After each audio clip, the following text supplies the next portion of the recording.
Eu recebo aqui o Dr. Paulo Monteiro, especialista em Direito Administrativo, concluinte do mestrado em Administração pela Federal de Rondônia, onde também cursou Administração. Vamos estar falando sobre atos administrativos, mais precisamente sobre desvio de finalidades. Primeiramente, eu quero agradecer ao Dr. Paulo Monteiro por mais uma vez ter atendido a pedido da equipe do portal Debate Jurídico para poder então explanar um pouco seu conhecimento. Vamos estar falando sobre atos administrativos, mais precisamente sobre desvio de finalidades. Oi, Reginaldo. Olá, internautas do portal Debate Jurídico. Hoje eu estarei falando da questão do desvio de finalidade nos atos administrativos, que está inserido dentro do direito administrativo, que é um ramo que eu gosto muito. O desvio de finalidade está sendo discutido por causa que recentemente houve a nomeação do ex-presidente Lula para chefe da Casa Civil. Na medida cautelar em mandato de segurança de número 34070, o relator ministro Gilmar Mendes consta que o ato administrativo será nulo por evidente desvio de finalidade. O que é desvio de finalidade e qual a sua base? O desvio de finalidade, em algumas doutrinas, também é tido como desvio de poder ou até mesmo predestinação. Então é um defeito que tem no ato administrativo que torna-se nulo quando ele é praticado, tendo em vista um fim diverso daquele que é previsto na legislação. Essa finalidade diversa ela pode ser explícita ou implicitamente. Então, o seu amparo está no artigo 2º, parágrafo único, a linha E, da Lei 4.717 de 65. O artigo 2º diz: são nulos atos lesivos ao patrimônio, mencionados no artigo anterior, nos casos de desvio de finalidade. E o parágrafo único, ele define desvio de finalidade. Se verifica quando o agente pratica o ato visando o fim diverso daquele previsto, explícita ou implicitamente na regra de competência.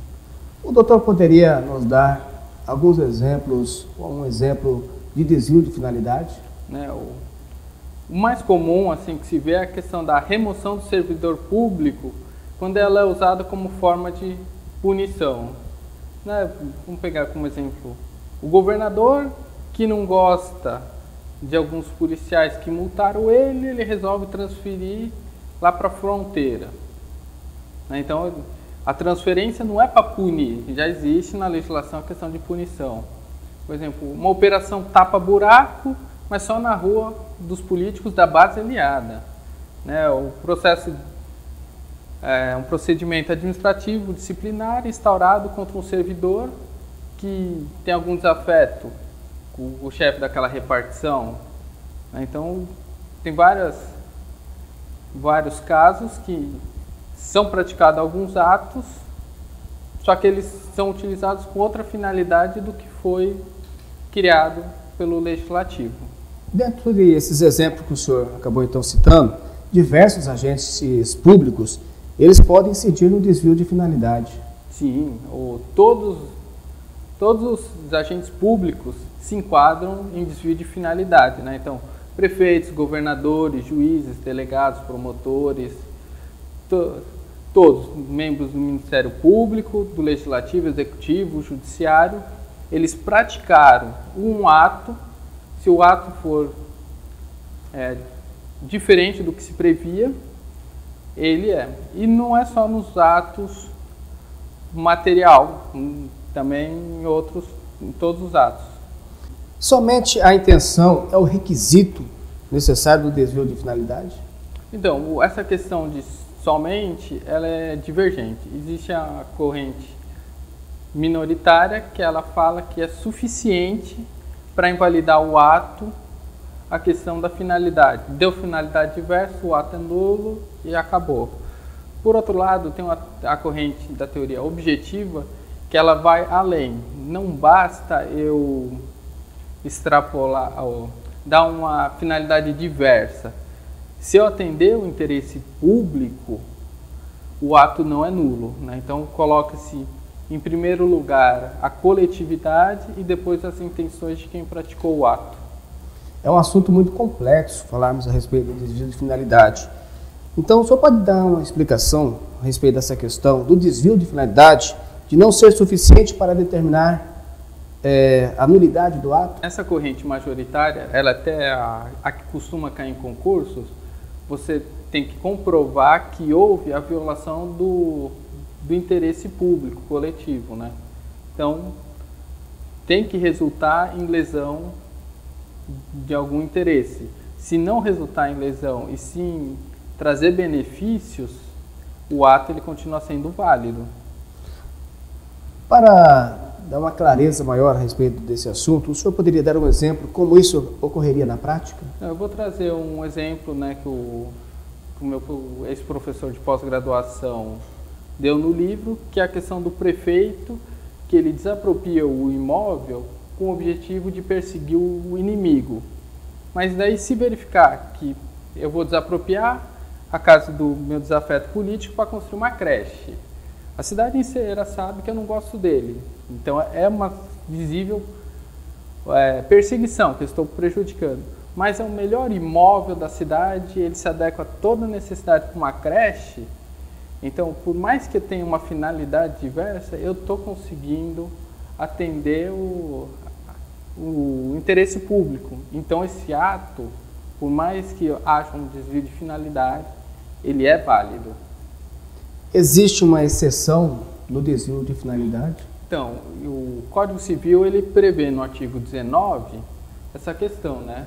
Se a coisa é expropriada para fins de necessidade ou utilidade pública ou por interesse social não tiver o destino para que se desapropriou ou não for utilizado em obra ou serviço, caberá ao expropriado o direito de preferência pelo preço atual da coisa, né? Então, a legislação permite essa questão do...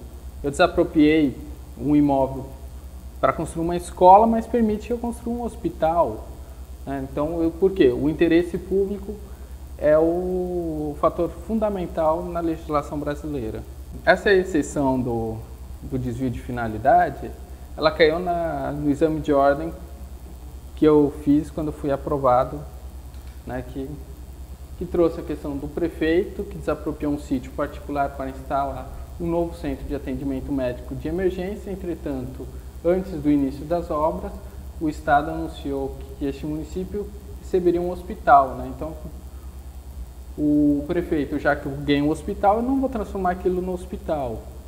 E nessa discussão que se discute se a pessoa tem direito a reaver o imóvel, já que em tese deu finalidade diversa e o ato seria nulo, o dono do terreno teria de volta ou não. Então, como o interesse público prevalece, que houve a questão de não invalidar o ato. Agora que conhecemos um pouco sobre o desvio de finalidade, o senhor pode comentar sobre o caso do ex-presidente Lula? Tá, eu vou fazer alguns comentários. Eu não tive acesso às iniciais, a todos os documentos que instruem esse mandato de segurança, né? Eu só tive acesso à decisão do Gilmar Mendes, né? E pelo que ele expõe, de fato, houve um desvio de finalidade, né?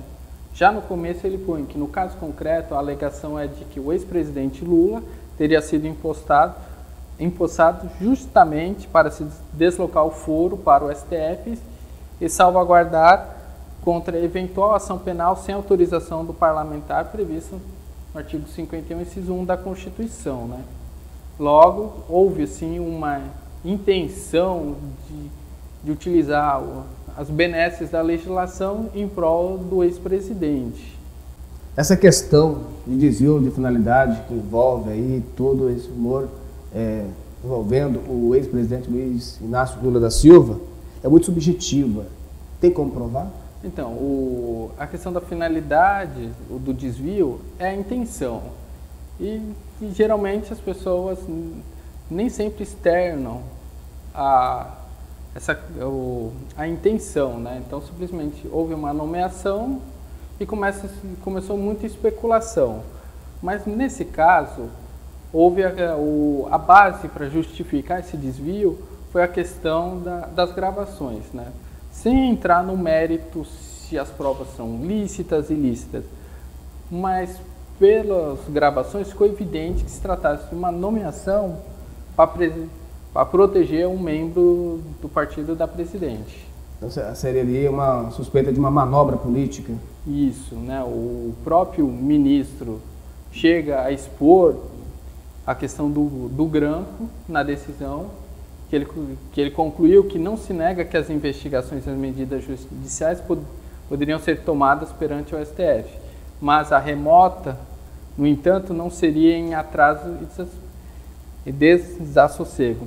O tempo do trâmite para o STF, análise para a PGR, seguida da análise pelo relator e eventual pela respectiva turma, poderia ser fatal para a colheita de provas, além de adotar medidas cautelares.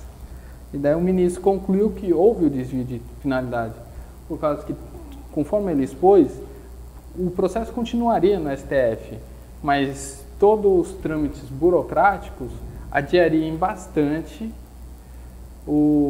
a aplicação da legislação, né? Então ele concluiu que o objetivo da falsidade é claro, impedir o cumprimento da ordem de prisão de juiz em primeira instância, uma espécie de salvo-conduto emitido pela Presidente da República. Então, assim, embora o ordenamento jurídico permita a nomeação, ela é livre do Poder Executivo, né, sendo algo discricionário, ficou evidente que é só para adiar o julgamento. Então, se a nomeação não foi para trazer benefícios, foi somente para proteger o Lula.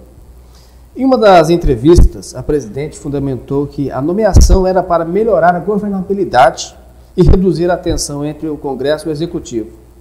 Isso caracteriza a violação concreta do interesse público, mas sim a proteção?